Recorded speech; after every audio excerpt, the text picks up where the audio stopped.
করো না? তোমার আব্বু কি করে? আব্বু ঢাকা গাড়ি চালা, বাজার কাম করে। তোমার আব্বু কাজ করে আর কি, গাড়ি চালায়, মাঝে মাঝে কাজও করে। তোমরা কয় ভাই বোন?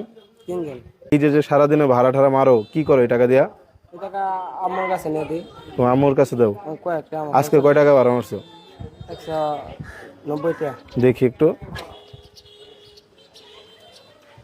আমার যে নিয়ে আসলে এখানে ভাড়া কত হয়েছে? না, নর্মালি এখানে ভাড়া কত? 10 টাকা দেয়, 20 টাকা দেয়। 10 টাকা দেয়, কেউ 20 টাকা দেয়। আচ্ছা, এগুলো আজকে সারাদিনের ভাড়া। এখান থেকে 50টা টাকা যদি আমি চাই যে ইফতারের জন্য দেওয়া যাবো, আমার দিবা? দিব। দিবা কেন?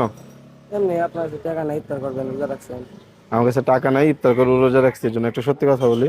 আমি জাস্ট দেখার চেষ্টা করলাম তুমি আমার ফ্রিতে নিয়ে আসো কিনা। এই যে টাকা আছে, হ্যাঁ। তোমরা যে সিরিয়ালে দাঁড়ায় ছিল না, মানে ওর আগে সামনে যে সিরিয়ালটা ছিল, একটা মুরব্বী ছিল না, আমি তারেও বললাম, তার সাথে কথা বলতেছিলাম, দেখছিলা? ওইখানে আমি তারে কিন্তু